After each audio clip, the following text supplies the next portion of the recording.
she want to be the new girl. Okay, wait. Talking to the mic and see, like, if you can hear me stuff, because I'm going to go over here and see if I can hear myself, and I can't really. No, I can't hear you, but I can hear me on mine. Okay, let's see.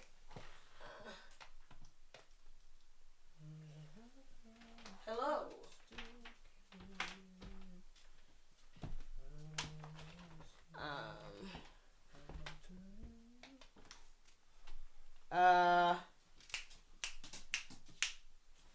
Okay. Why can't I hear? I can hear so much on yours that like little. Let me see if I go over. Check, check, check. No check. No, it's not happening.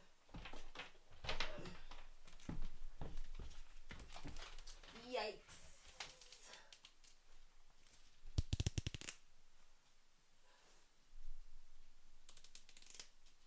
Oh, wait, that's right. Hey, ha. Oh.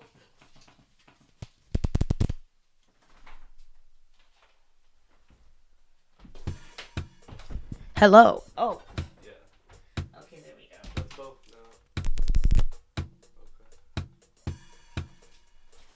Okay, let's just get up close on the mic. Wasn't that the quickest podcast setup in history? We are official. This is like legit. We're official. That's funny. That's quite funny.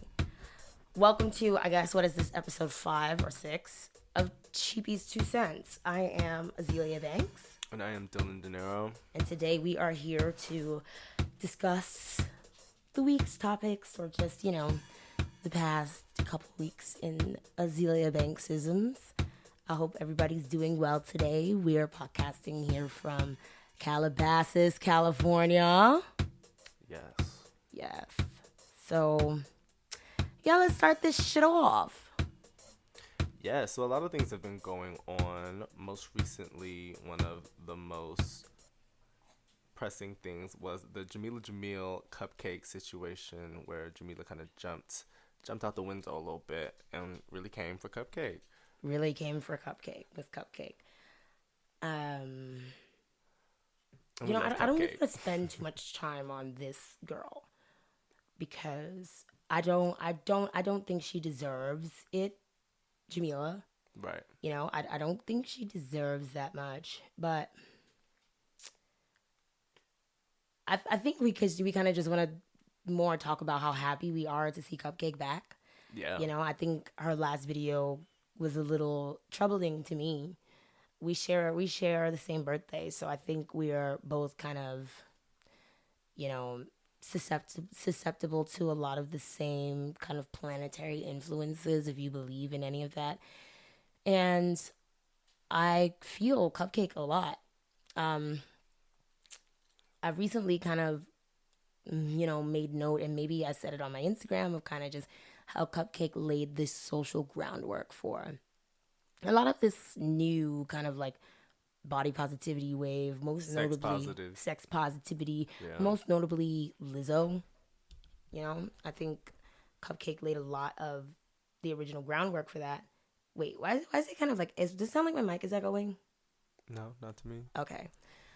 Yeah, I just feel like Cupcake laid a lot of that original social groundwork, to which LIZZO just kind of came in and swiped and co-opted and, has and watered down and commercialized and kind of just made it, I guess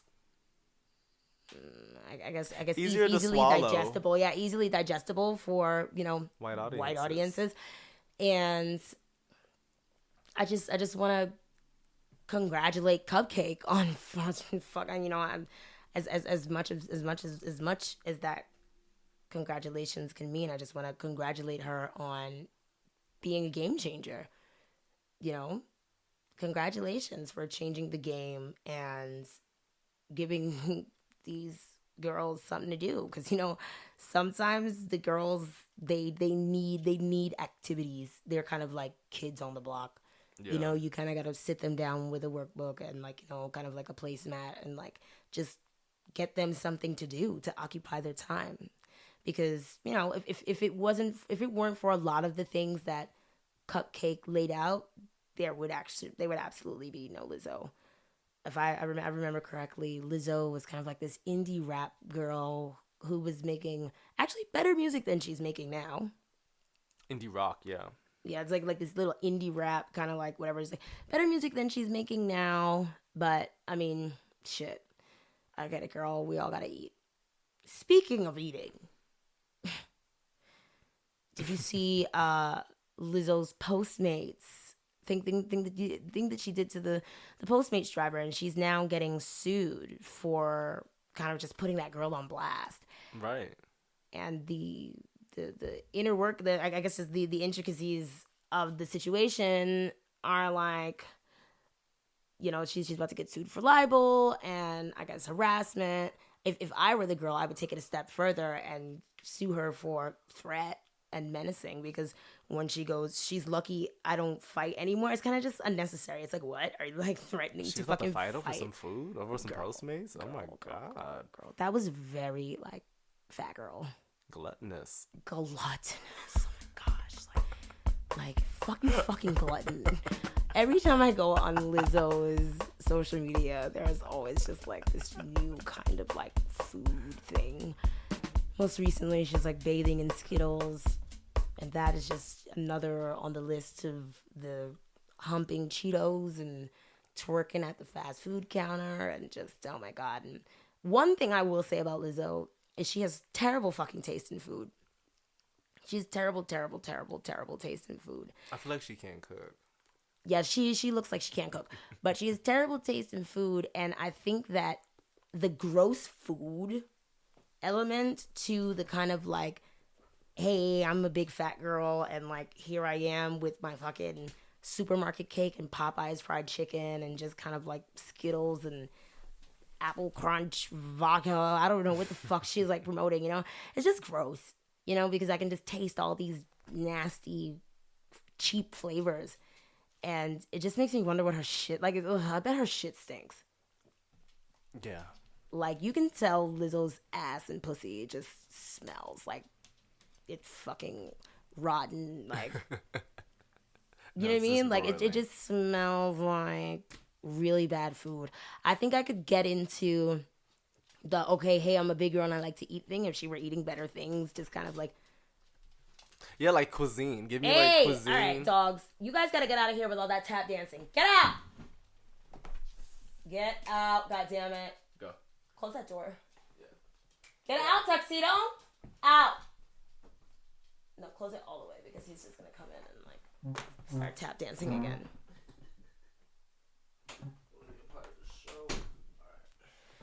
But yeah, I think if there were kind of like, I don't know, she was like Paula Deen. I just want to like, if you're gonna be the big girl, if that's gonna be your shtick, you gotta get some better food, Lizzo. Like, I don't know. Maybe last time I was like, we did a fucking Nabisco endorsement or whatever, something. You know, like just ew. Like all of these very high calorie foods that don't really kind of like go in with the whole I love myself thing, you know? Yeah, and yeah, it's just, and maybe that's like a thing that she can do, you know, fucking go on a food tour. Like, you know what I'd love to watch? Like, I'd love to watch Lizzo on like an Anthony Bourdain style kind of like. Yes, Lizzo traveling, eating the most exquisite. Yeah, like traveling, delicacies. Eating. I mean, like, I don't fucking know. I want to see her eat some like fried crickets in Thailand or something. Like, just something other than all of this like disgusting food, because then the food thing would become less of a vessel to just kind of make you the joke and more of like, you know, you showcasing like your interest and like showcasing kind of like, you know, cuisine and just like, yeah, you know, personality like, and just kind of flair. And I think that since Lizzo has wholeheartedly accepted that she is this representation for bigger black women, like you're like really misrepresenting like bigger black women and black women in general. Like, we don't eat like that. We have like some of the best taste exactly in food, and we cook and we do, you know, amazing things. So yeah, if her team can kind of just like clean it up, and yeah, if she weren't being used for like a vehicle to sell like just, I mean, I Poor don't know. decision making. I don't Yeah, just I don't know. Like it just like so, sometimes when I like watch her with all her food, it just like makes like I just feel like my stomach hurts. You know. know. Yeah. But yeah. Mm-mm-mm. Well, to each its own. We see she got 8 Grammy nominations today, girl. Girl. Look. That machine has been putting in work. That fucking machine has been putting in the motherfucking work. That is the little engine that can really do whatever the fuck it wants. Okay, like they really just be pushing. No, they be pushing, and then you know it's a bunch of white girls behind her, just like, yeah, let's just like fucking push this fat bitch off a cliff. Yes. Oh my god. No. Ooh. But yeah, no. I mean, we'll see. I mean, I don't know. We kind of know what the Grammy game is all about. Like now, it just feels like, you know what I'm saying. I don't know.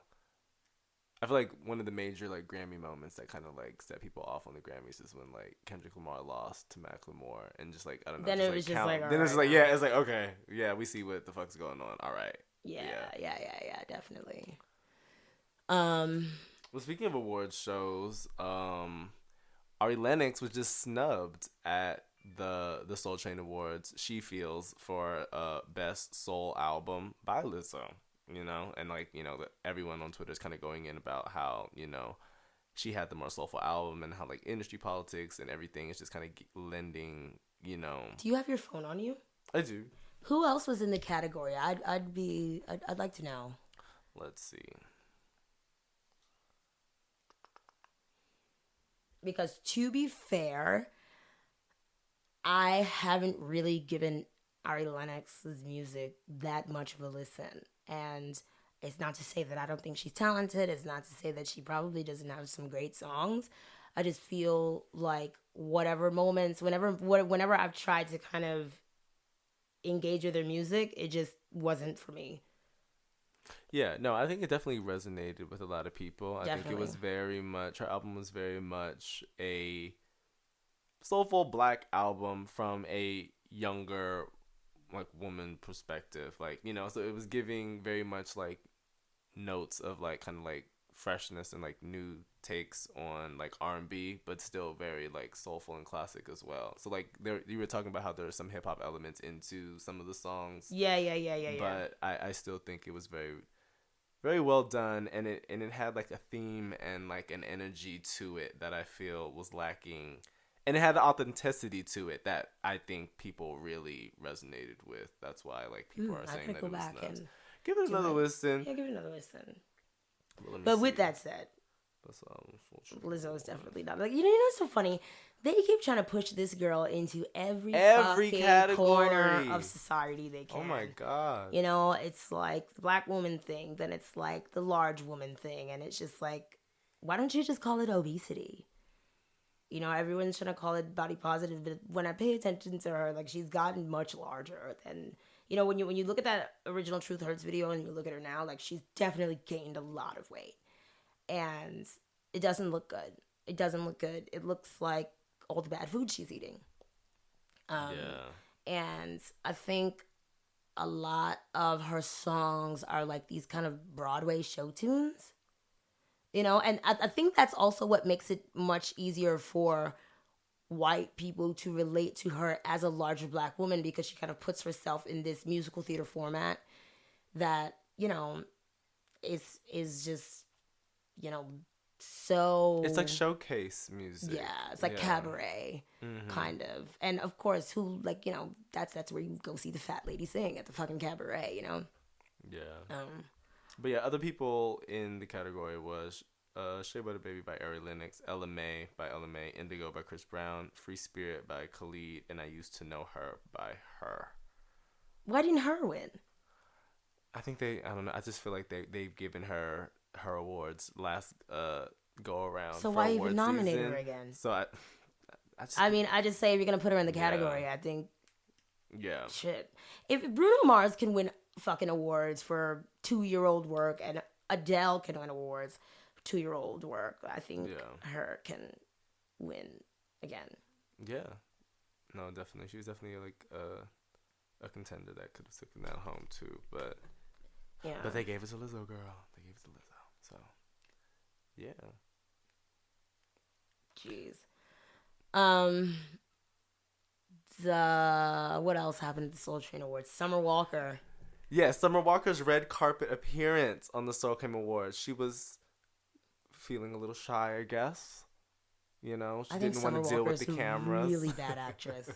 I think she's a terrible actress. She's hamming it up. Oh my God, she's having the time of her life. She is like, look, I don't feel like doing this tour no more. Get me out of this. I don't feel like touching y'all, talking to y'all at these meet and greets. Get me out of this. And she's like, I know exactly the way to do it. Because it's a way that we can't really say is not happening. You know, we're not in her head. You know what I'm saying? We don't know how she feels, whatever is going on. But it's just like, I don't know. A lot of people are saying like that this whole kind of thing is just kind of this kind of stick kind of thing to keep her out here in our mouths, and here we are talking about it. So yeah, I think it's a bit sticky. I think that even if she does have social anxiety, I think that all of the kind of like, okay, so even if she fucking does have social anxiety, which I don't think she does, I think she's just a very kind of quiet, like squinty eyed person, you know, who can kind of just, I guess maybe maybe once she's had enough wine and weed, you can kind of just, I don't know. I don't fucking know. But I think that when you watch her walk up the stairs and just kind of, it was too forced. yeah, It was too forced. and it's like she's wants to create a moment online to where that narrative is continued, and that she could, like, you know, just further kind of lean into this whole thing where she like has something to be known for, to be talked about. Because if you take out this whole socially anxious narrative from Summer Walker, there's not much else there. Yeah, there isn't. I personally enjoyed the album, but I think that was mainly because I really enjoyed what London on the Track did. The production was with great. The production and what he did with her voice. I think he's really good. But if you replace her with Jhené Aiko, like, I think it's like a hit. I think it's a much better album if you replace her with Jhené Aiko. Yeah. Because I think that kind of sing-songy style of just like LA hip hop R&B shit that's so kind of like so like close to like people born after the year 1995 or whatever. This was really, for me, it just really felt like a placeholder, like SZA album or something. It was just in that same kind of field. It was in that same kind of... I'm sorry, I don't like Control. I can't get with that weird kind of folk singer thing that SZA tries to... Oh my God, it's so annoying. Is much. I used to be a really big fan of SZA on, what was it called? Brooklyn Lager? Was that the name of the song? Oh, I don't... Was that the name of the EP? I don't remember what the name of that EP was, but Babylon's the song. Yeah, that was my joint. Yeah, no, that was my fucking joint. I was like, wow, this girl's like really fucking talented songwriter. Yeah, we need more of that. And she's got a beautiful voice, but all that... Why do that? Oh my God, it's like... Why you do that? It's like, girl. And she's not really eating the jazziness. No, she's not eating the jazz, and she's also like through. flopping all the live performances. Yeah, that was not good. Yeah, that was not good. I really, really liked Chubby SZA with the high kick. That was my girl. Like, I just loved that, and she just looked like a little like Crayola girl. Yeah. Now I think she's like somewhere in between, like, not really that sexy, but I guess, like, I don't fucking know.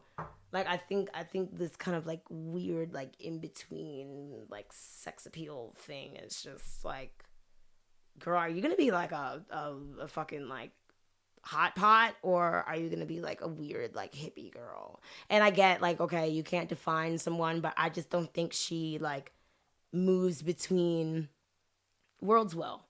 Yeah. And that all the stars, like, oh my God, the live performances of that are atrocious.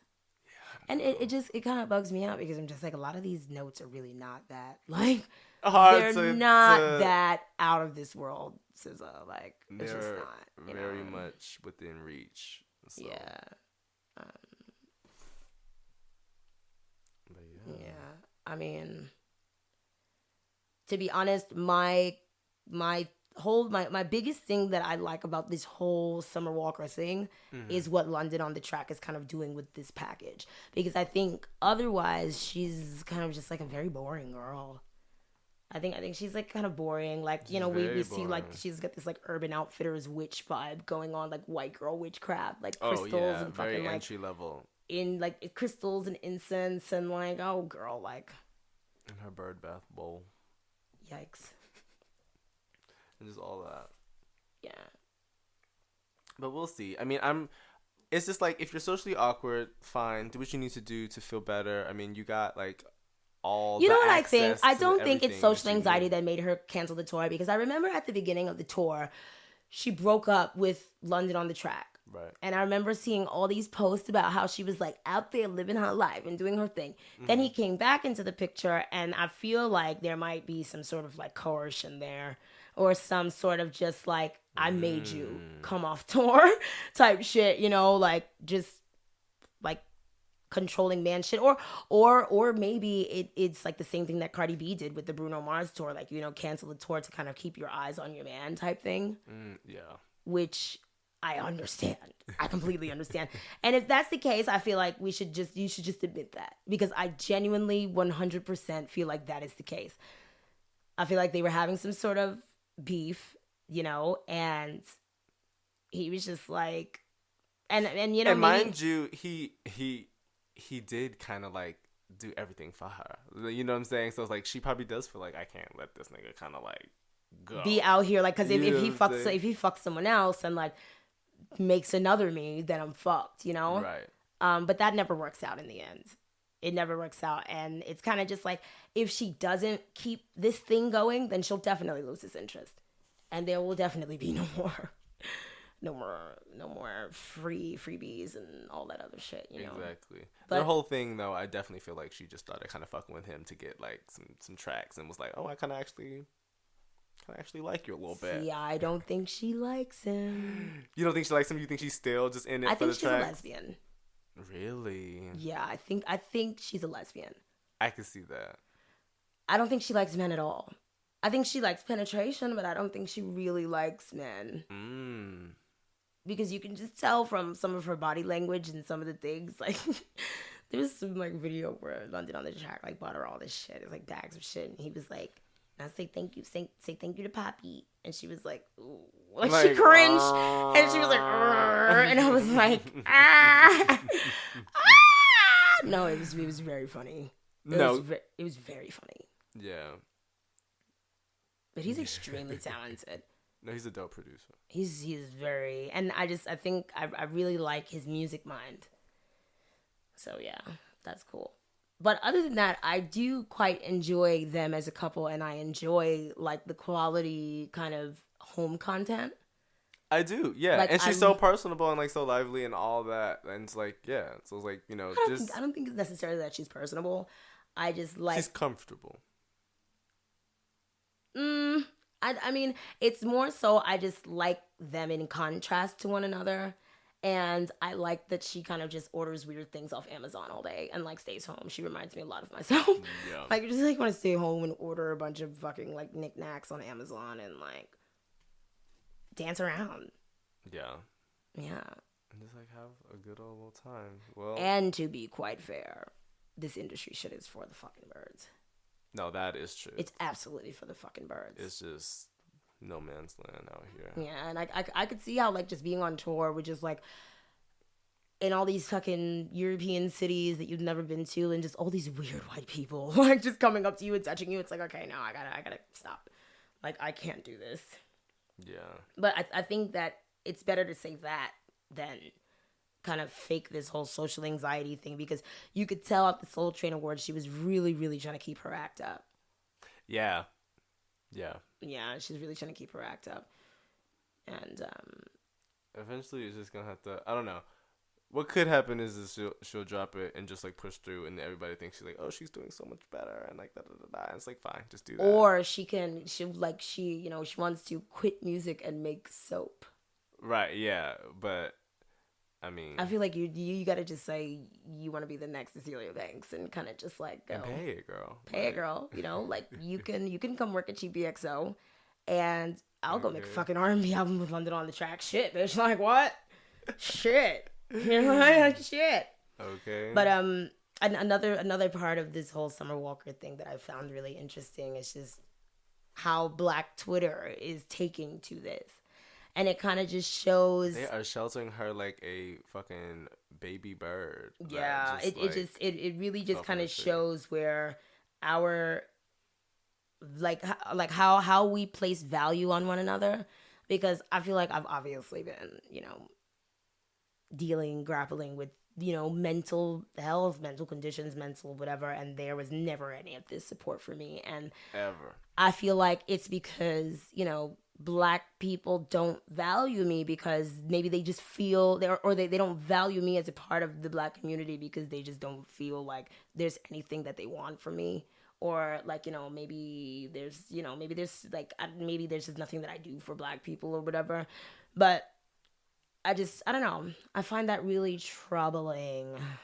Yeah, like that type of because I've got loads of empathy only extends to like people who they feel like benefit them in some way or providing them with some sort of like quid pro quo or like you entertain me and I value you in this way, so like I'm gonna defend you because I feel like, and also I think it has to do with them feeling like she hasn't done anything bad to deserve that negativity. And like I feel like with you, people feel like, well, she may be legitimately dealing with these things, but she's not really nice. So like that somehow warrants the criticism or like the negativity, and it's just like I don't really think so. Well, I feel like me not being nice would actually be a symptom of mental illness, right? or Exactly. A symptom of past traumas, anxiety, whatever I'm dealing with, And Summer lashes out and like does all this stuff too, and like it's just kind of like I don't know.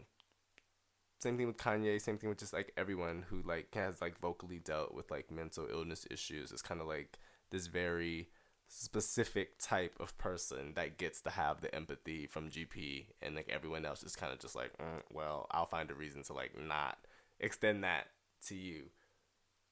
And it's just kind of like interesting to see because I think they look silly. It's interesting to see. Especially when XXX Tentacion died, I just remember so many Black people kind of going through his discography and being like, damn, this man was really talented. And I think those kinds of situations are very unfortunate, when we aren't kind of coveting ourselves while we can. I always think that about like Jimi Hendrix and Black people, or like Lenny Kravitz and Black people, it's just kind of like Black people do not really fuck with Lenny. You know what I mean?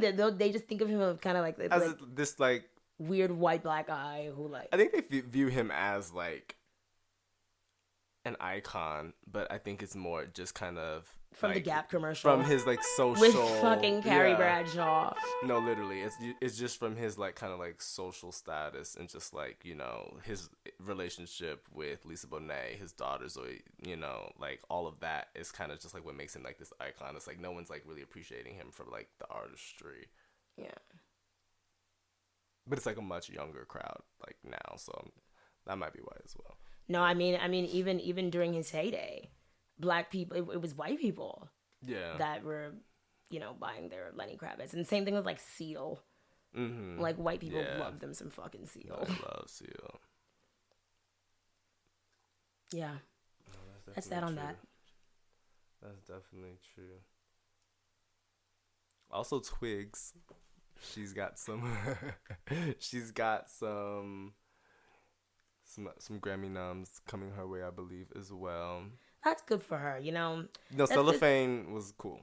No, Cellophane video was amazing. The song, I don't know. I don't really need Twigs' music, But I'm kind of getting into what the Grammys are reaching for. They're reaching for these kind of stories, these kind of like, grandiose kind of like stories of like vulnerability and triumph. Like That these picture perfect moments of like kind of like a vulnerable like vulnerability and triumph. Mm-hmm. And um, the only thing you can do is congratulate Twigs for overcoming her. I remember she had some health issues going on and she overcame that and came back super strong. There was a time where Twigs was just kind of gone and I was like, where's Twigs? Yeah, no, I remember And she that. came back and like really fucking broke through the doors. With that said, I don't like Magdalene. I don't really like Twigs' music and I really never have. I think that I can listen to Kalela for all that. I think that Twigs gives the listener a very hard time with trying to kind of be this Yeah. pretentious kind of electro maven.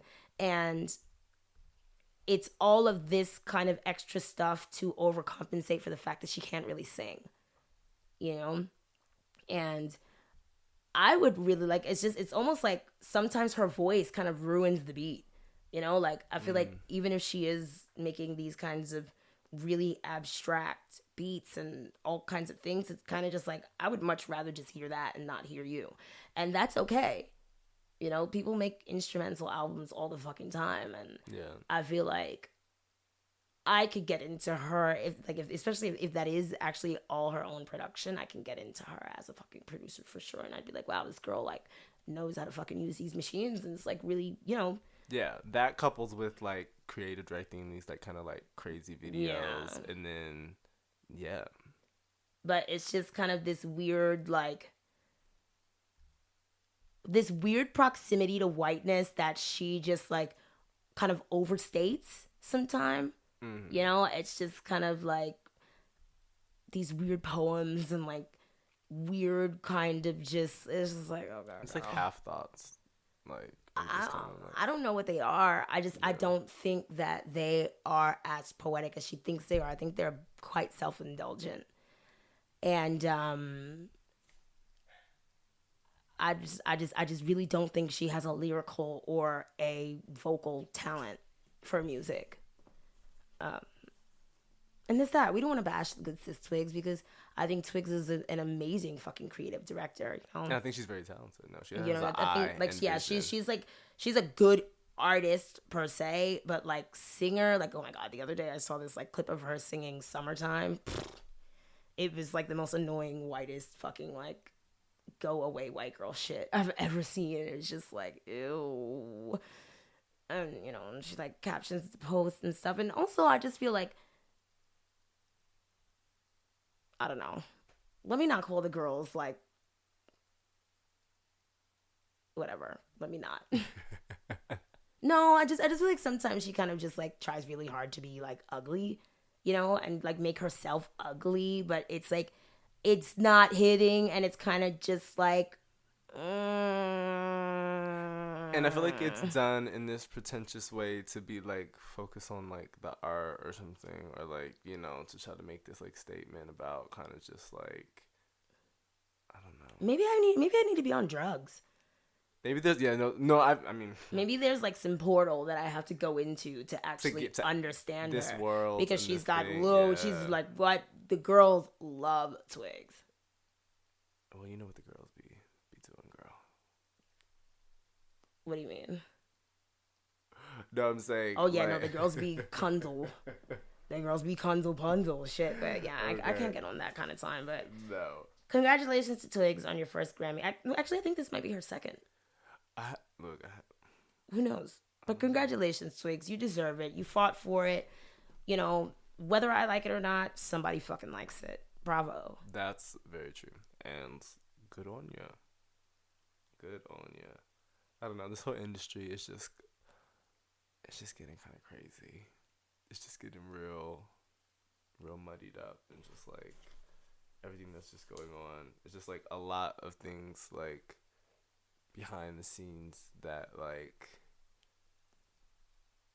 when you like fully see like how it all plays out really does kind I of just just feel like like I change the shouldn't have narrative. to have a relationship with the Grammy board in order for, like, or that artists shouldn't have to have relationships with the Grammy board in order for them to do their due diligence and kind of scan the year's musical zeitgeist and actually, make sure that they are using their platform to really make a true and realistic kind of aggregate of the year, or just kind of like these time stones or like milestones for humanity, like it's Yeah, I just want I want America to lead art for the world again. I think we're falling very far behind art yeah. wise, and I think that sometimes when we go to give like but what is Twigs nominated for? I have to check. But I think that when we, go to give like just Grammys to like, like I just feel like they're like always trying to like force people into boxes that they don't really check, and I think it's all just this corporate thing that it shouldn't be. Yeah, Same thing with Billboard. It's all just like tied into the DSPs yeah, and all this, it's just like one big, and that can actually be exhausting for an artist, and I guess that's why a lot of the music nominated or a lot of the music that makes it up is just kind of it just sounds like manufactured. It doesn't sound like created. yeah. No, music is being created with this kind of like No, it's being manufactured. manufactured, like to kind of fit into this kind of like algorithm Yeah, it's or like AI like algorithms kind of like just like you gotta be a meme, you no, know? yeah, no, literally like you have Because to be a if Lizzo meme. You weren't have to fat, have I a promise you stick. we would You have not to be paying have her any attention. no, yeah. Your music has to be attached to a story that can be like sold and like kind of like stretched out in the media, whether it be like And through body retweeted and like positivity, kind of through memes, through mental illness, through whatever your story is. Like it has to be something attached to just your music. Your music can't just be good anymore. That's not enough anymore to kind of yeah. like really push through. Yeah, it's a sad day. It is. It is. It It's a is. sad day. No, it is. Yeah. And then just everything that's been going on with just this whole Campetra's situation and just Oh, who gives a fuck about? I mean, Azealia Banks, for like better or worse, has from the beginning of her career kind of been forced into this relationship with like this weird kind of like internet based white gay pop scene that in a lot of ways I created.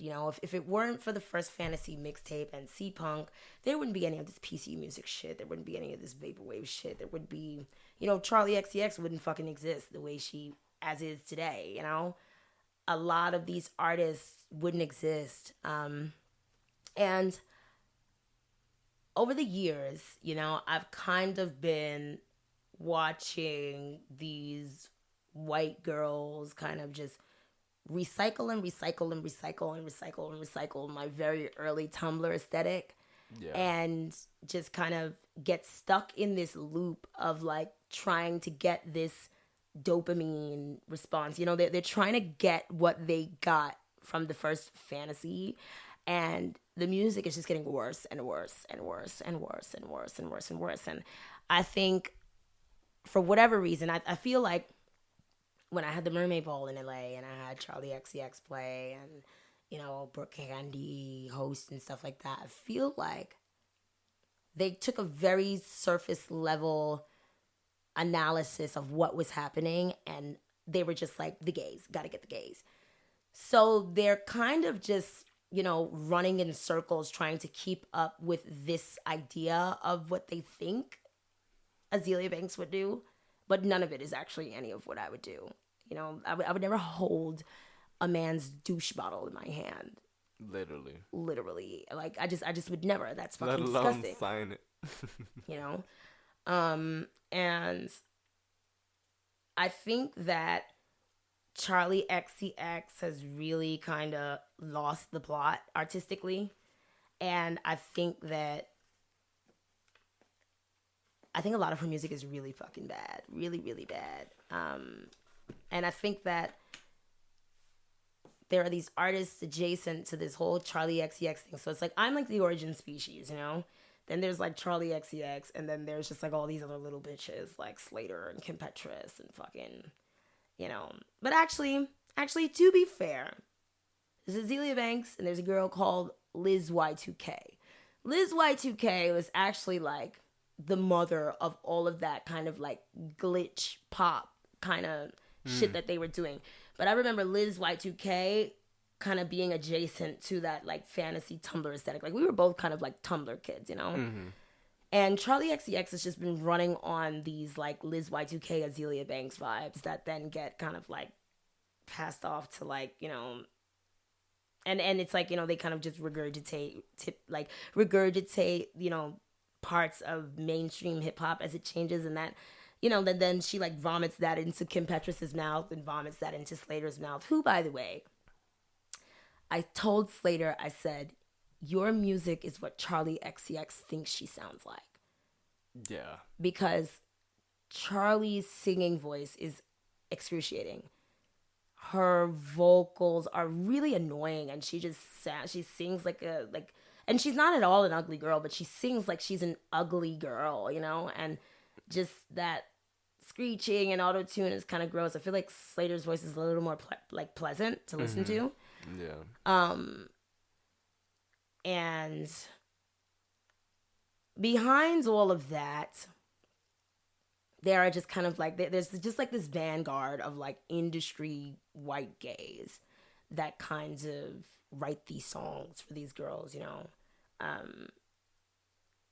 For a very long time, white gays have just been forcing themselves into like, you know, just like industry speaking and media speaking, a lot of these white gay men have really just been kind of forcing themselves into the conversation with Azealia Banks and kind of setting me up for these like LGBTQ friendly shit where I'm kind of like put on the chopping block to be like a hero for them, an ally for them, a spokesperson for them, when that's not at all, you know, what Azealia Banks is and was originally about. Right. You know, I'm a black person.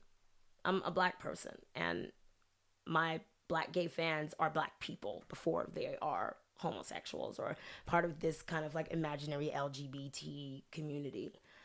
And I've really, really just been seeing this group of like weird, just annoying, like white gay kids do like their like Azealia Banks karaoke and just kind of like pester me, you know, pester me and kind of like go out of their way behind the scenes and in front of the scenes to kind of like sabotage my career or kind of like, you know, influence media people and influence promoters to just like not book me and shit like that. And it's just, you know, hinging on racism. And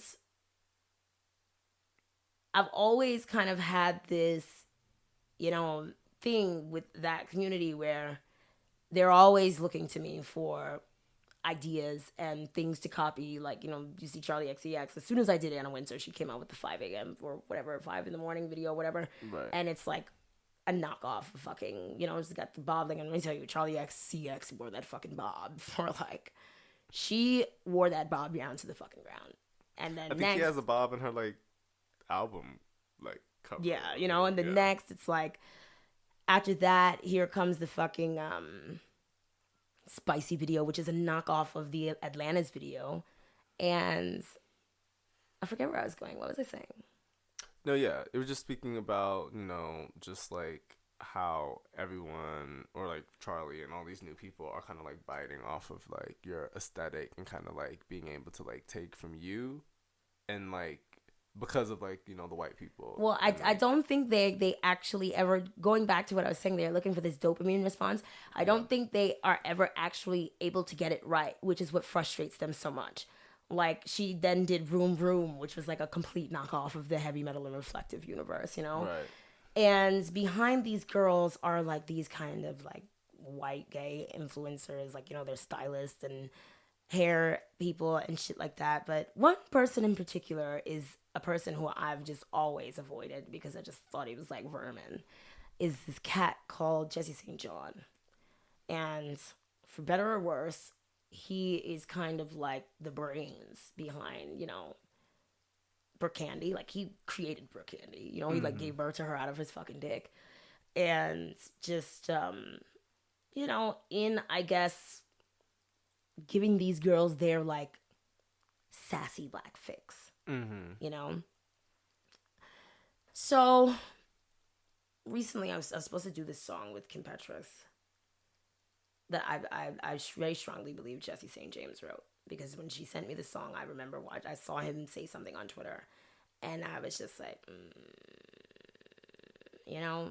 but I felt like, okay, Dr. Luke is involved, like, whatever, the gays like this girl, like, whatever, she's fucking like trans girl, whatever, let me just fucking like do it, but I always had this feeling in my gut that something's off here. Okay, yeah. This is a setup. Somehow, some way, this is a fucking setup, right? Yeah.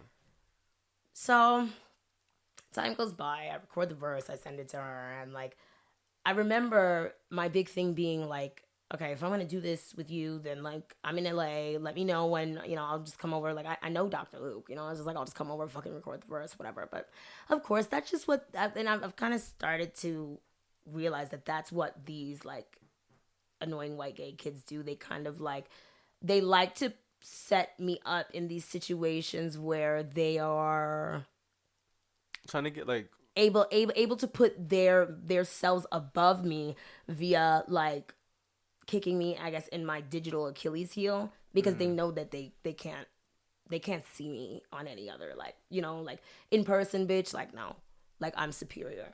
Yeah. On the stage, I'm the far more superior artist, than all of them.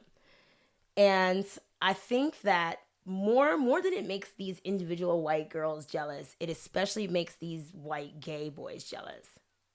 It makes them very, very jealous, especially when they see like that I don't want to be girlfriends with you. Right, yeah. And they kind of get jealous of this world that they feel they're entitled to be a part of just by being homosexuals. And it's like, no. I don't really like you. I don't want you to do my hair. Thanks. No, I'm fine. I'd much rather, because... Yeah. And I think that jealousy kind of fuels them to try to then go and try to like create their own version. But then like, and then they don't really know what the essence of you is to even give someone else. So they just kind of like take whatever surface level, like Slater is on Twitter talking all this shit, but it's like, girl, you just did an entire fucking tour that looked like Azealia Banks' Mermaid Ball LA. Like, you see, she had the fucking balloon, the Mylar balloons. It said Slater. I was like, honey, that's fantasy. Yeah. Do your research, sis, okay? Stop listening to these stupid little fucking gay boys, and they're just giving you, they're giving you ideas. What you and think is like original ideas for you to eat, and it's really just regurgitated. It's all Azealia Banks, honey. You are eating my shit, okay? If I don't shit, none of you bitches can eat. And that's what everybody needs to kind of understand, right? Now, fast forward, here goes like another one of these like failed white girl collaborations. It's always like Grimes, fucking Kim Petras, and like Slater's like, she's so mean, she's such a bad person, and just kind of using the typical things that you would use to kind of make a black girl look insane. Like, she's angry, she's manic, she's this, she's that, and it's just kind of like, no, you have insecurity, and you're trying to do these kind of like backwards things to kind of get me in a position where you feel like you're above me, even with Grimes. Like, Grimes, we spoke about me coming to fucking LA for the last 2 months. When I get there, you dip town and you leave me there. okay, yeah, you were trying to like show power and trying to like show like whatever, and it's like, bitch, no. Right. Fuck out of here, bitch. It's not gonna fucking happen, you know. I remember when Charlie XCX tried to get me to rap on Vroom Vroom. It's like, girl, you want me to rap on your bootleg Heavy Metal and Reflective so you can like Yeah, just like eat off my my thing. plate? Like, Yeah. bitch, you better pay me for intellectual property, bitch. You know what I'm saying? Yeah. And it's like, what were we talking about? We're just getting around to how, you know, all of this is because, like... This vanguard of white gays who just kind of hate me, right? Right. So, way back in the day, right? Way back in the day, I meet this girl named Brooke Candy. She's like walking around the festival. And I remember back in the day, when I used to see Brooke Candy out, Brooke Candy used to be high off her fucking mind.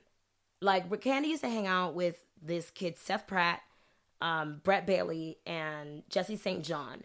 And I remember that they were kind of using her as a vehicle to make themselves known as like these creative directors and kind of like fashion people and all type of shit. And I remember kind of going over to Brett Bailey's house one time and it smelled like meth pipe. Like it smelled like a fucking warm crack pipe. You know what I'm saying? And I just remember all of the times that I met Brooke Candy in the early days, she always being on drugs and always being around these like little gay boys who were seemingly not as high as she was. In a way, like at first I was kind of, you know, I would like admire that. I'd be like, wow, this girl's fucking crazy. She's like crazy white bitch, like, you know, like come hang out or whatever.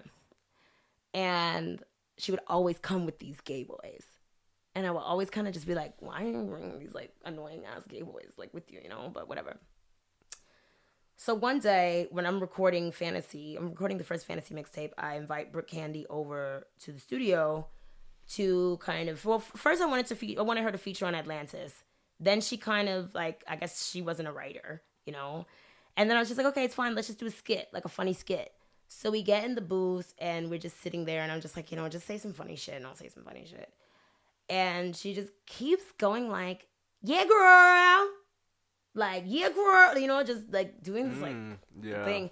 And I remember the mic was rolling and I just kind of genuinely asked her, like, what are you doing? And she's like, what? I was like, why are you acting like that? Like, you don't have to act like that, you know? And some people were saying that I was being mean, but I was genuinely asking her the fucking question because I feel like you're mocking me right now. Right. You know, you got these big braids in your hair and these long nails and you're acting like you're this black girl from South Central LA. Like, what's your story, you know?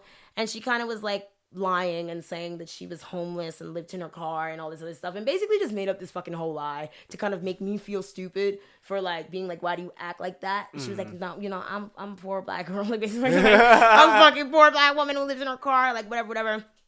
And I'm just like, you know, I don't know anything about this girl. And I'm just like, okay, well, shit, fuck, like, damn, you know, like, what can I do to like help this girl? She lives in her car. Like, of course, nice Azealia Banks, dumbass me.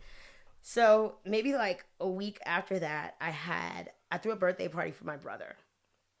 And Brooke Candy's first thing, I remember she was like, yeah, I'm this stripper. Like, I'm a stripper and like a fucking prostitute. I sell pussy. Like, this is my thing, yada, yada, yada, all this other shit.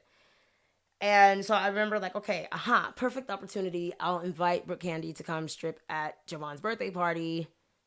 I'm thinking she's this professional stripper. I'll invite her to come.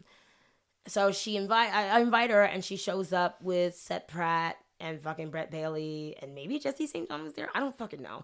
And maybe that might be his like anger with me too. Maybe he has been there all these times and I've just kind of overlooked him because it fucking looked like a gremlin or something. But Brooke Candy shows up in these like dirty white platform sneakers and like I guess Brett Bailey had cut up this like Louis Vuitton bag and like made it into a bikini for her. It was, I don't know. It was interesting. You know, it was interesting. I thought she was going to go in the room and change her shoes, but she didn't. So Javon had $300 in his hand. I gave everyone like $30, you know, because people, and you know what's crazy is like when she came out to strip, like of course there were lots of fucking black guys at the fucking barbecue birthday thing and they were just kind of looking at her like, what the fuck's going on? What's going on? Like, what's girl? What are you doing? What is going on, right? And I'm just kind of like, oh well, like whatever, just let her do her thing, you know. So she just starts writhing around to the music, and I'm sure she must have felt like I put her on the spot. So first off, she probably felt like the first time she came to the studio, like I put her on the spot. When I really wasn't trying to put you on the spot, bitch. Like, I thought you were the creative person that you look like. You know what I'm saying? You rapping and all this other shit. I didn't find out till later that Jesse St. John is, like, writing all these fucking raps for you, you know? And then you get to the party, and then it's just kind of like, you kind of, like so first you show me that you're not really, like, that badass rap bitch, and then you show me that you're not really that, like, hypersexual, like, stripper kind of, like, you know, just all these facets of your, like, fake black girl personality are just kind of, like, breaking apart. So she starts writhing around, right? And she falls. She falls, like she tripped a few times, and she gets up, and everyone's just kind of looking at her, you know? And I think Ronnie or somebody was at Jawan's party, and they had a 5D camera, and they put the flash on because it was nighttime outside. So she was, like, in the middle of this circle, like, dancing on my brother's lap. You know, all these fucking, like, Negroes standing around her, like, what is you doing, white girl? So eventually she breaks her nail and, like, starts bleeding all over my brother's jeans. Oh no. And my brother looks down at his pants, and he just gets up. He's like, I gotta go. And I'm gonna head out. He's like, I'm gonna head out. And he was like, Azealia, come in the bathroom. And I was like, okay. I came in the bathroom, and Jawan was like, she bleeding on me. She got a period on me. And I'm just like, oh my fucking God. Like, I'm just like, oh my God. Like, first I was just like, whoa. Like, okay. Like, nobody enjoyed the entertainment, right? So I just feel like a flop. Like, I just feel like I kind of, like, ruined Jawan's birthday party because things were fine and fun until then. Right. And then I feel kind of bad for, like, having this, like, random girl, like, bleed on my brother. It's a fucking biohazard, right. You know? And then I just kind of feel bad for her, you know, for getting her period in the middle of the thing. Right. But I go in the bathroom, and it turns out it was just her nail that was broken, right?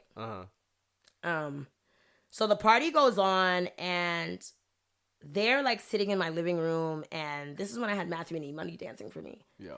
So it's like, oh my God, like, then here comes Brett Bailey and, like, Seth Pratt and, like, the white gays. They're just trying to battle Matthew on, like, gay culture and shit like that.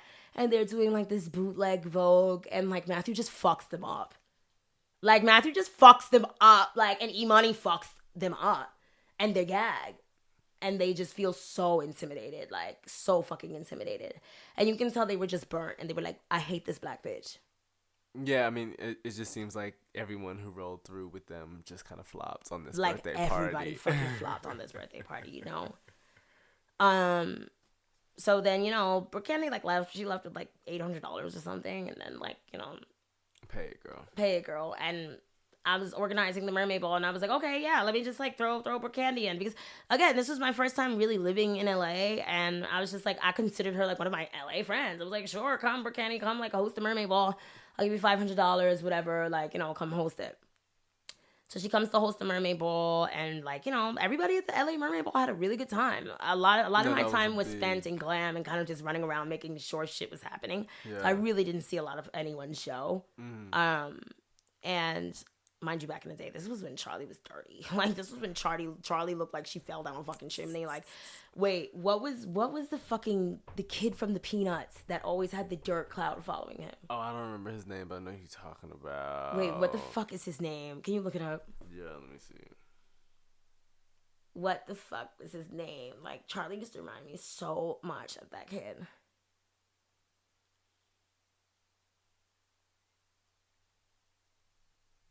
Pigpen, yeah. Like, that's when Charlie used to look like Pigpen. And I remember she was, like, there with her manager or whatever, and Charlie used to be, like, she used to really, really, like, be, like, a really big Azealia Banks fan. And I remember she wanted me to be on her album. And the song that I was gonna do with her, like, I was on tour at the time, you know, for Fantasy, and I, like, just didn't get around to getting the songs on. I forget which song it was, but I actually, like, wrote the verse, like, the verse was written, all that other shit, but I just never got around to, like, doing it. And then her album came out, and Brooke Candy was on it, you know. And this was, like, well after Brooke Candy and I had our falling out. Like, we had, like, a falling out. I had, like, you know, just some boyfriend who was like trying to like, sad, like just I guess like some boyfriend who was managing me, and he like thought he was gonna like manage Brooke Candy and make her like the new Azealia Banks and whatever. Right. And it didn't fucking happen, So we just kind of fell out because I was just like, girl, like I thought you were my friend. And you like fucking with this nigga? Like, wait, so do you really think this nigga is like the key to the Azealia Banks success, huh? Right. And I was kind of just like, huh. So you would rather have a relationship with like some old white cracker than like your fellow fucking bitch that like helped you and fucking paid you when you said you were broke. Right. You weren't really broke, And I remember just being like over Charlie after that. Like, wow, Charlie's a thirst bucket. Like, I just like, she's a fucking thirst bucket and kind of like a clueless English girl who doesn't really like know much about anything. Right. I forget what happened after that. Then she did like Fancy, and I was just like, oh girl, no. Like, you were just like with all the ops, like, girl, you And then from then on, it's just this my relationship with this like group of just weird internet gay kids, There's just like always been like, ew, stay away. And they have kind of used their power like online and offline to kind of like paint me as this person who can't get along with people and all type of shit like that. Yeah. But my gut is always right. So on a whim, right? I kind of just, and I forget how this started, Oh yeah, that's right. I saw Kim Petras lurking in my story. And I was just like, okay, we had this song that we were recently going to do, like called Sex Up for Fun. And I remember I was going to have Slater on Young Rapunzel. And Slater was the one who gave it away. Like, you guys would have actually had like a very kind of slick white bitches link up, movement. If Slater's desperate, she's so fucking desperate to be like somebody.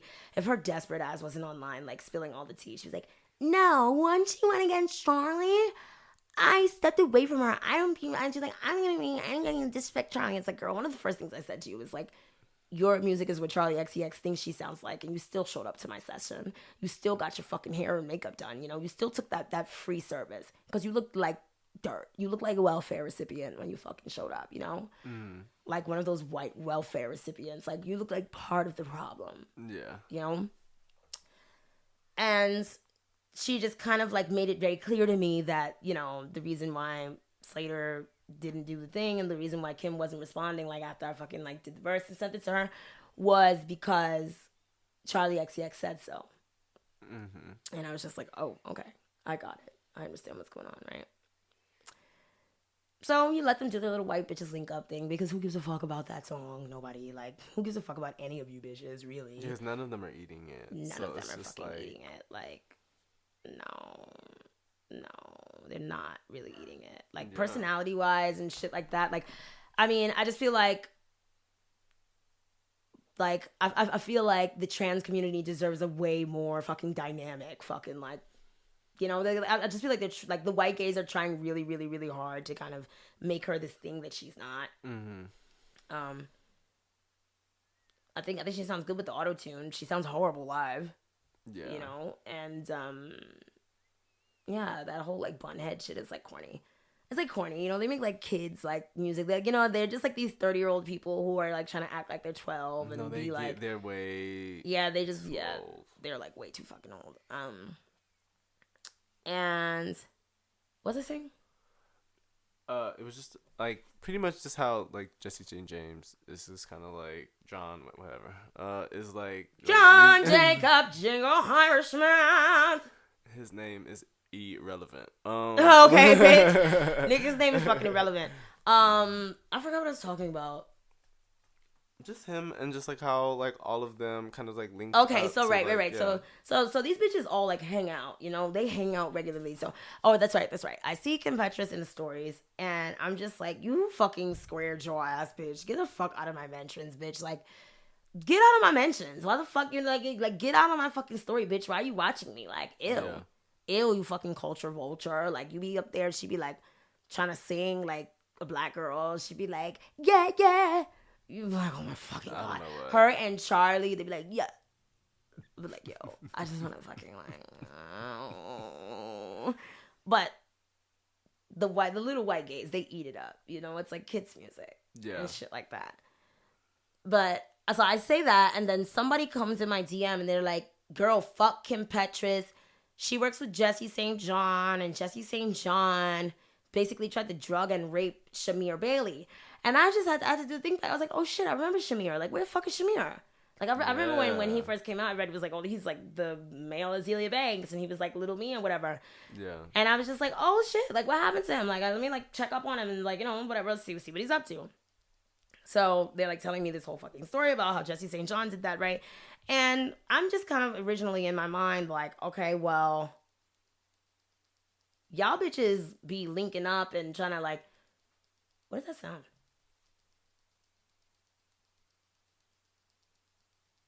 You hear it? Anyways, it's probably just frequencies and shit. Oh, it might, I don't know, whatever it is. Maybe it's the speakers, but who knows? I just feel like, let me turn these speakers off.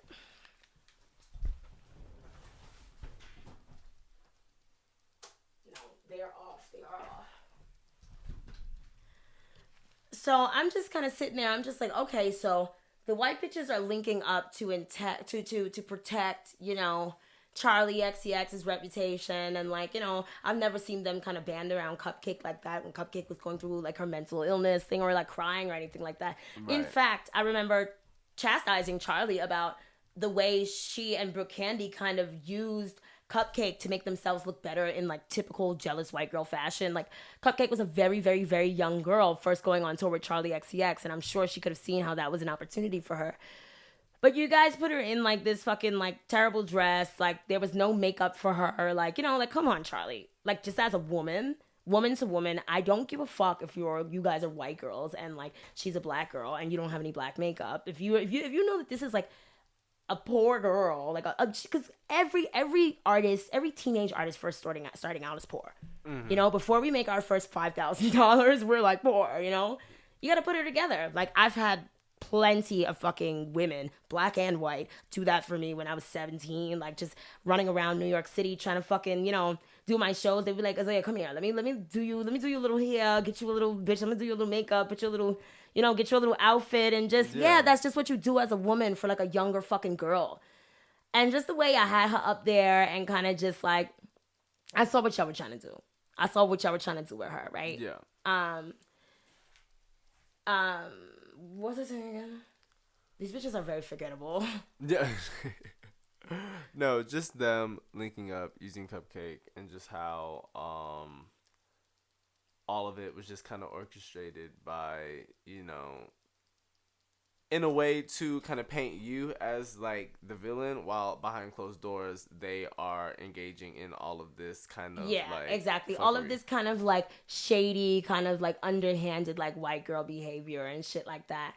And I hit up so backtrack. It's about the Shamir thing. So I'm just like, okay, all you bitches are like linking up to protect Charlie. Okay, so let me do my fucking due diligence and protect this little black kid. You know what I'm saying? Because that's usually how victims get victimized, you know, because it's just like people who think that there's not going to be anyone there to protect them.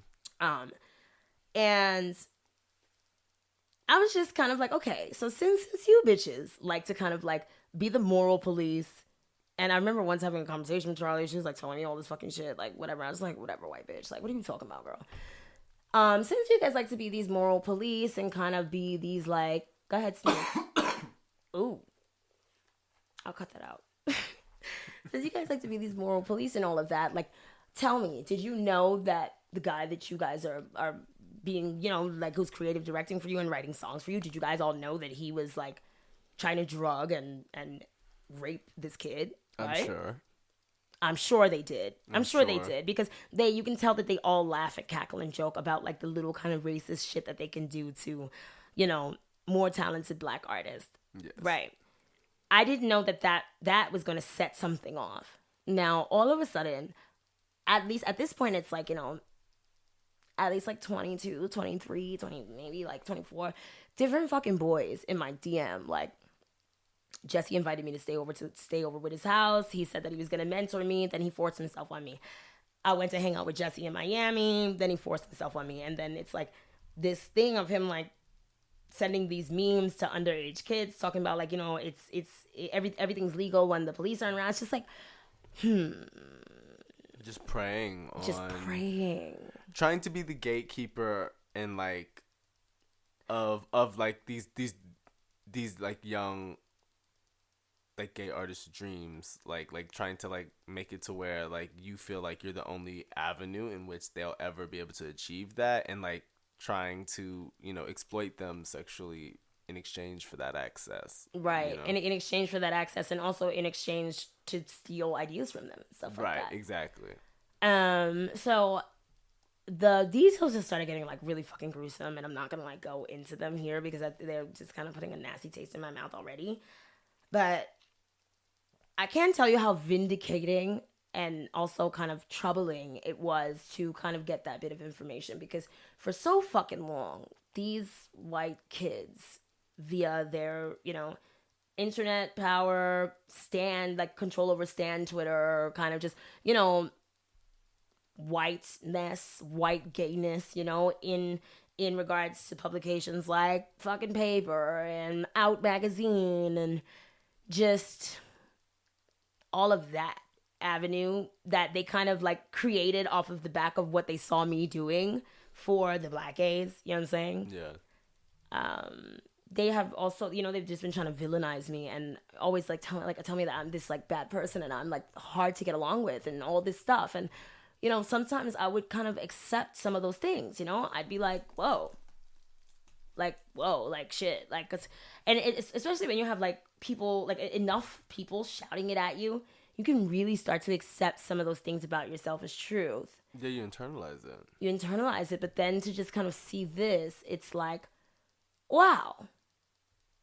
So you mean to tell me you bunch of fucking talentless, fucking worthless bitches have been sitting, have been like having the audacity, the fucking audacity to think that you're fucking with me on any level, bitch? Yeah.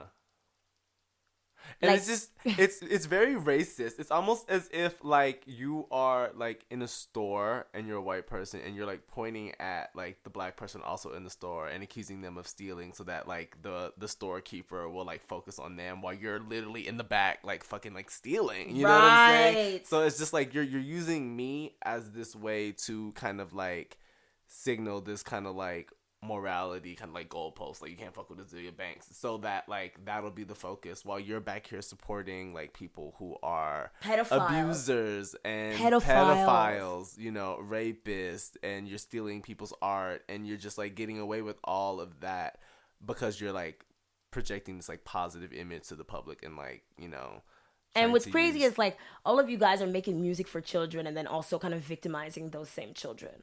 Yeah. Which is fucking creepy. Charlie. Kim. I don't want to expose anyone's fucking name. I don't want to put anyone out there, but like I've gotten at least like 4 accounts of Kim Petras and Jesse St. John running around WeHo trying to kind of drug and like, spike people's drinks and just coerce them into sex that they don't want to have. It's like this weird sex predator shit, Yeah, because don't nobody want to have sex with them. No, nobody wants to. No, honey, no. Not with them fucking wood teeth that Kim Petras has. Like, honey, that's that Tina, bitch. You better stop sniffing that Tina, honey. Stop sniffing that Tina. And also, oh, my baby's home. Also, just kind of like, even Charlie XCX, fucking cokehead. You know what I'm saying? Like, she's trying to like pretend to be this like, hi guys, it's Charlie XCX on a sniffer pop ass, take gay rights, you getting buy my album. If you do, I'll sign your fucking fleet. I'll sign your fucking douche. It's just like, girl, you are like really missing the point of what it really means to be a gay icon. Like you're kind of like, you're just like that is the definition of a fag hag. Like, that is the truest definition of a fag hag. People like to call me a fag hag. No, honey, I'm a faggot. I am, like, the fiercest, biggest, fucking, meanest, baddest faggot that you'll ever fucking run into, honey. No, iconic. Icon. Okay, bitch? Icon, through and through. The moisturous one. The moisturous one. The moisturous fucking one. That You pussy feel too me? visceral. Right. All of that shit. All that. You feel me? You feel me?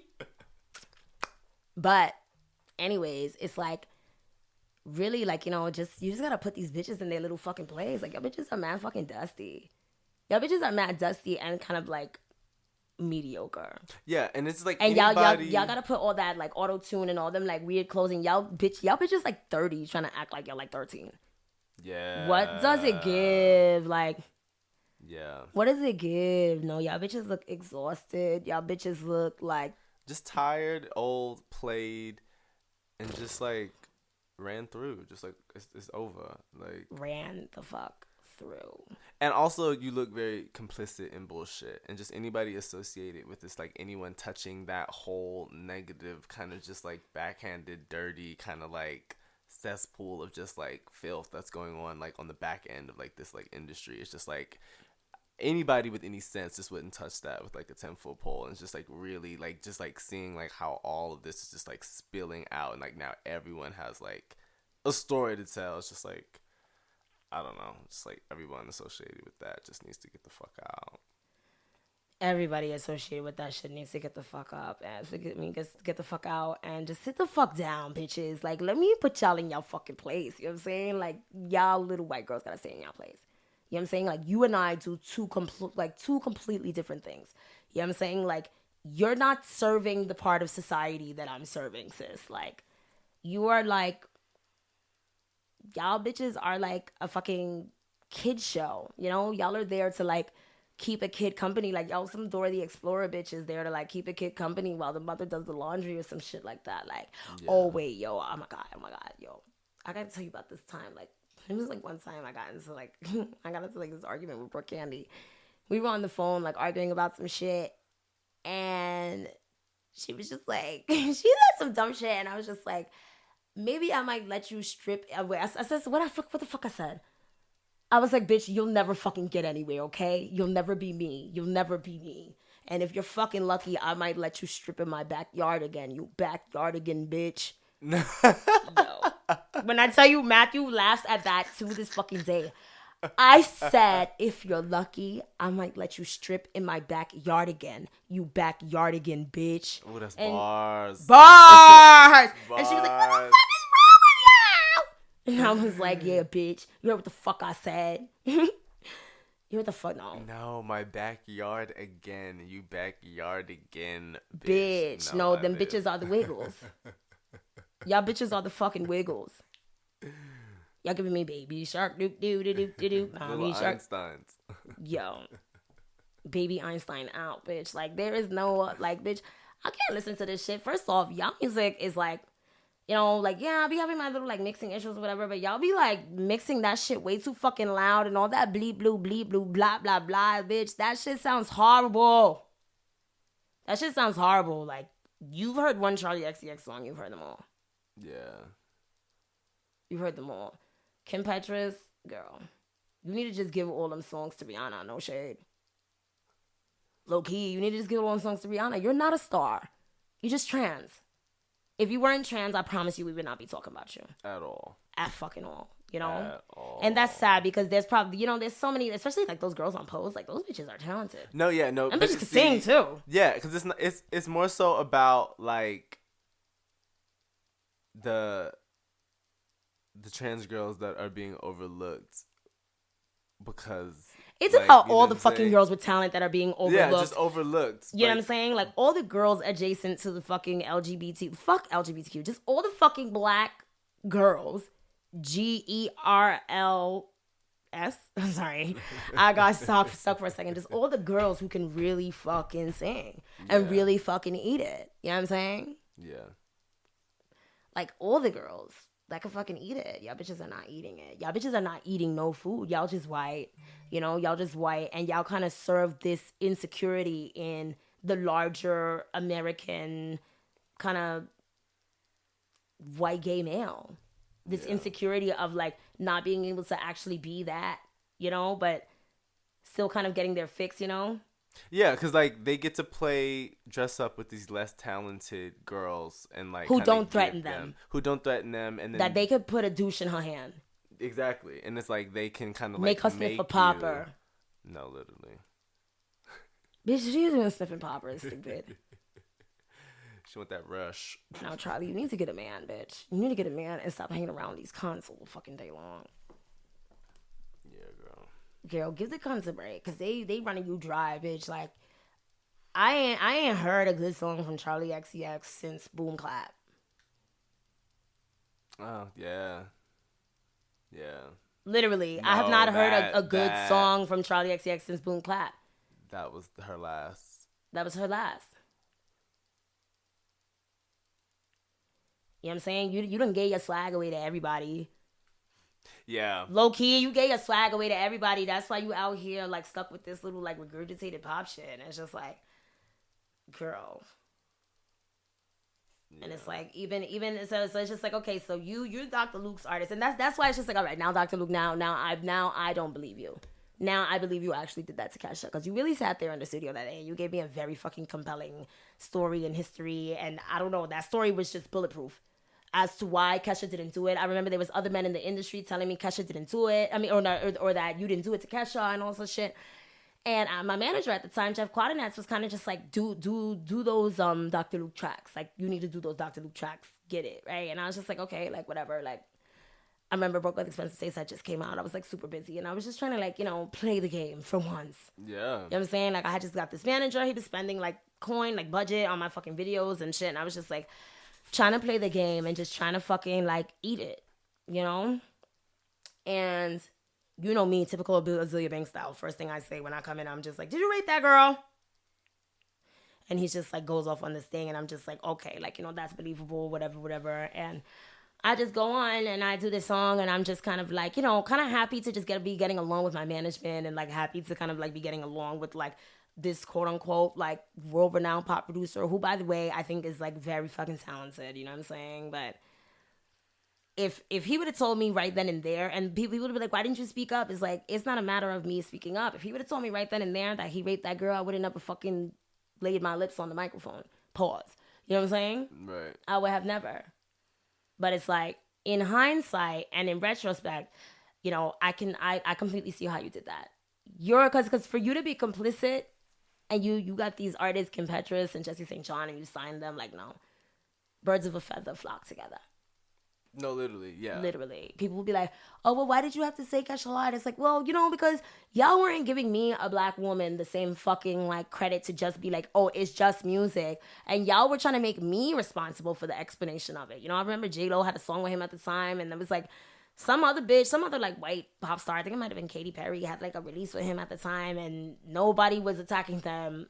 Black people weren't asking me shit, and it was just this same annoying kind of like white gay like group of people. The same like group of little monsters that would call me nigger, like 1212 was out and shit like that. And I just remember feeling backed into a fucking corner, and they like the same way they'd be like, stand up for us, stand up for LJ. It's like, no, I'm not gonna fucking stand up for this white girl, because shit be happening to me in the industry all day, and none of these white bitches come out to protect me or say anything to fucking save me. So no, I got a fucking beautiful song with Dr. Luke. He's a fucking great producer. He gave me these free beats, and shit, I'm eating right now. I just got free Dr. Luke beats. Work.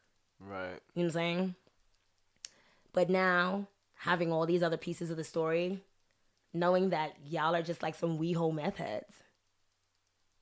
Like dirty WeHo meth heads. Yeah. The same fucking people that I met in that apartment, in Brett Bailey's apartment. Like dirty, stink. Like, when I tell you Brett Bailey's fingers used to smell like butt, like, it used to smell like he just pulled his fingers right out of somebody's butt. And I don't know what it is about the white gays. They love to fucking touch your hair and touch your face. And you can smell their fingers. It's like, girl, don't touch me on my face. I'm gonna break out. Yeah. And, like, they just used to stink. Like, nigga, I know what dick breath smell like. I know what them, stink butt fingers smell like. You know what I'm saying? Like, I've had, like, some of the girls, like, the white girls kind of show up to the fucking shoot. Just... like, like, it'd be like a 5 a.m. in the morning shoot. They just come from the club smelling like liquor and dick. Because no matter how much soap you put on that shit, you gotta get that shit like a minute to air out, my nigga. You gotta air them fingers out, air them. You know what I'm saying? Especially if you're trying to be in somebody's face, doing their makeup, all that. Like, yeah.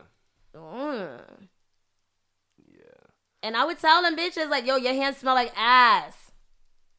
And I would call whoever I had. I would call Drew, like, like, Drew, like my makeup artist, or call fucking and Felicia, whoever, like somebody get this like nigga hand out my face. It's like ass. Yeah. You know? But yeah. I really defeated the bitches today. Like I defeated them all. Cause it's like y'all kept trying to fucking keep this shit Just going. the truth, you know. The truth really fucking came out, and it's like, Yeah. no, bitch. Azealia Banks is not a bad person. Y'all are fucking bad persons, okay? Yeah. I have spicy opinions, you know what I'm saying? And y'all bitches do whatever y'all told. Y'all bitches fucking sniff poppers and Right. grab dirty fucking douches. Yeah. Because they'll take, you know, a clip of something that you say and try to spin that against you because, like, that's easy to paint that picture. But Yeah, it's and like, all of them same like white gay journalists be right in pocket with Charlie and all them bitches. Like, Charlie just released his new banger. Like, no, bitch, that's not a banger. yeah. That's banger. Stop listening to that popper music. Yeah. Popper music. Popper music. Oh, But yeah, no, I mean, it's gonna be interesting to see how this all plays out because like things like these like kind of like bombshell like revelations come out, everyone kind of makes noise about it, and it's just really gonna like be clear when they react. when they do or Don't react. Like what's up? because I'm pretty sure that like these bitches are so void of their own kind of like creative energy that they're very scared to lose this nigga Jesse St. John for whatever fucking reason, you know? Yeah. I don't know what it is that he brings to them, you know? I don't know. You know, it's, and you know what it really be? It just be like sometimes when a woman doesn't have her own sense of self or she doesn't have her own security, like gay men can kind of like wiggle in there and be like, I'm gonna like bitch, you're gonna be my Bobby doll. You're gonna be like, do this, do that, do that, you know? And they kind of get to live a woman's life vicariously through that person, which is what was happening with Brooke Candy when I first met her. When I tell you, Brooke Candy used to be high out of her fucking mind. Like I used to feel bad for her. It didn't start making sense till later that was those gay boys like drugging her up and having her like Brooke Candy used to be out there high off her mind with like no clothes on and them dirty white sneakers and just like, you know what I'm saying? And really trying to live her best, like, you know, black stripper from South Central lifestyle. And now she's like this, like, goth bitch. It's like, oh my God, you're such a fucking fraud. You're not an artist. You're not an artist. You're just like a fag hag who these, like, gays can, like, try ideas on before fucking Gaga gets them. Right. You're TBH. like the tester. You're like the tester. Like, you're no. No. No, not at all. Like that's not gay culture. That's like white gay internet. It's like I feel like Brooke Candy, like Slater, like a lot of these bitches are just like white gay internet fads. You know? Yeah. I feel like they have no like presence outside. What the fuck is buzzing? I don't know what that is. We'll fix it for next time.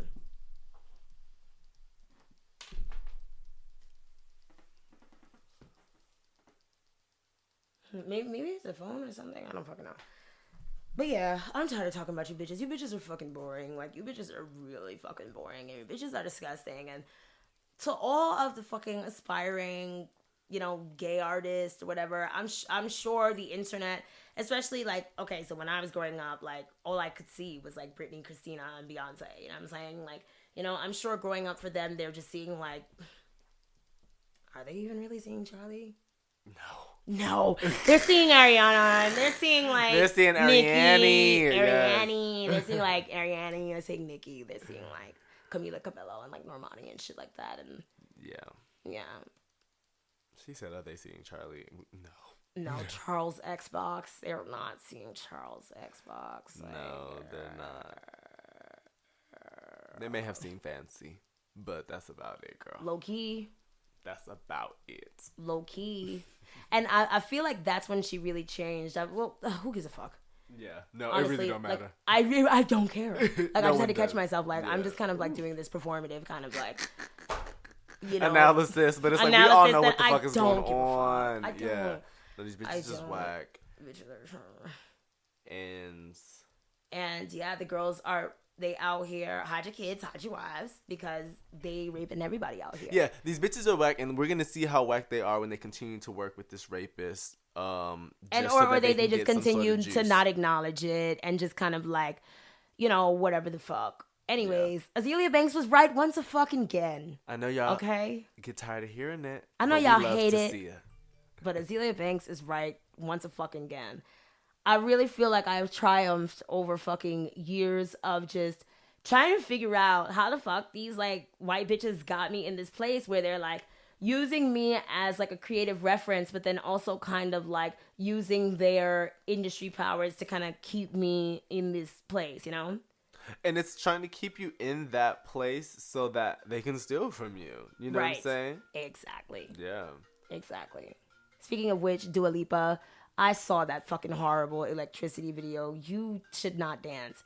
You should not dance. I think she's so basic. Yeah. She's just like, oh. She's so basic. And I think she's trying to, like, by dating Anwar Hadid, she's trying to get in on this, like, Jenner Hadid, like clout push. Like, she's trying to, like... and Anwar Hadid is their brother, right? The brother of the modeled girls.